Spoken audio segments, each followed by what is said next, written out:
திருச்சியில் வந்துட்டு அரவிந்த் வில்லா அப்படின்ற ஒரு வில்லா வந்து கட்டப்பட்டிருந்தது. அந்த வில்லாவில் வந்துட்டு ஒரு அழகான ஃபேமிலி வந்துட்டு வாழ்ந்துட்டு இருந்தாங்க. அதுவும் 1980s வந்து அந்த வில்லா வந்து கட்டி இருந்திருக்காங்க. ஸோ திடீர்னு என்ன ஆச்சுன்னு தெரியல, அங்கே வந்துட்டு மர்மமான முறையில் வந்துட்டு அங்கே இருக்க வந்துட்டு அந்த ஃபேமிலிஸ் வந்து இறந்து போயிட்டாங்க. ஸோ அதுக்கப்புறமேட்டு அந்த வில்லாவை வந்து யாருமே டேக் ஓவர் பண்ணிக்கல. அது வந்து அப்படியே கைவிடப்பட்டுருச்சு அந்த வில்லா வந்துட்டு. அப்புறமேட்டு வந்துட்டு ஒரு 2002 வந்து பார்த்தீங்கன்னா வந்துட்டு ஒரு ஜேர்னலிஸ்ட் வந்துட்டு அந்த வில்லால ஸ்டே பண்ணி என்ன நடக்குது எது இருந்தாலும் பார்த்துக்கலாம் அப்படின்னு சொல்லிட்டு ஒரு முடிவு எடுத்துட்டு ஒரு 1 night ஸ்டே பண்ணலாம், என்ன நடக்குதுன்னு தெரிஞ்சுக்கலாம் அப்படின்னு சொல்லிட்டு வராரு. அவர் வந்து பார்த்தீங்கன்னா வந்துட்டு ஜேர்னலிஸ்ட் கிட்ட இருக்கிற மாதிரி ஆஸ் யூஷுவல் கேமரா லைட் எல்லாமே வந்துட்டு அவர் எடுத்துட்டு வராரு. எடுத்துட்டு ஒரு நைட் ஒரு 12-10 அந்த மாதிரி இருக்கும். அப்போ வந்துட்டு அவர் அந்த வீட்டுக்குள்ள அந்த வில்லாக்குள்ள என்ட்ராகுறாங்க. என்ட்ரானோடனே வந்து பார்த்தீங்கன்னா அவ்வளோ ஒரு சைலண்ட், அவ்வளோ அமைதியாக இருந்துச்சு. அதுக்கப்புறமேட்டு அவர் உள்ளே வந்து போகிறாரு, பார்க்குறாரு, எல்லாமே பார்க்குறாரு. திடீர்னு கையில் வச்சுருக்க லைட்டு கேமரா எல்லாமே வந்துட்டு ஆஃப் ஆகுது.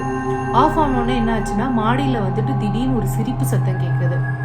சிரிப்பு சத்தம் கேட்டோடனே இவருக்கு வந்து என்ன நடக்குதுன்னு ஒன்றுமே புரியாமல் சரின்னு சொல்லிட்டு மாடிக்கு போய் என்னதான் நடக்குதுன்னு பார்ப்போமே அப்படின்னு சொல்லிட்டு அவர் வந்து முடிவெடுத்துட்டு போகிறாரு.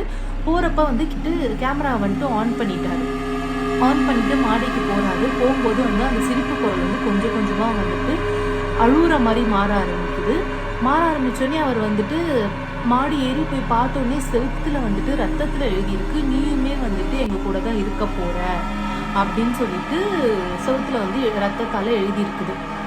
உடனே வந்து இவர் வந்து பயந்துட்டு அவருக்கு என்ன நடக்குதுன்னு ஏது நடக்குதுன்னே புரியல. பின்னாடி வந்து அவருக்கு ஏதோ ஒரு உருவம் இருக்க மாதிரி தெரியுது. திரும்பி பார்த்தா அந்த உருவம் காணும். அவர் கண்ணுக்கு வந்து தெரியல, பட் அவரால் ஃபீல் பண்ண முடியுது பின்னாடி ஏதோ ஒரு உருவம் இருக்குது அப்படின்றத வந்துட்டு. உடனே அதுக்கப்புறமேட்டு அடுத்த நாள் ஆயிடுச்சு. அங்கே இருந்த வந்து அந்த ஜேர்னலிஸ்ட் வந்து என்ன ஆனாங்கன்னு சொல்லிட்டு அங்கே இருக்க ஊர் மக்களுக்குமே தெரியல, யாருக்குமே வந்துட்டு தெரியல.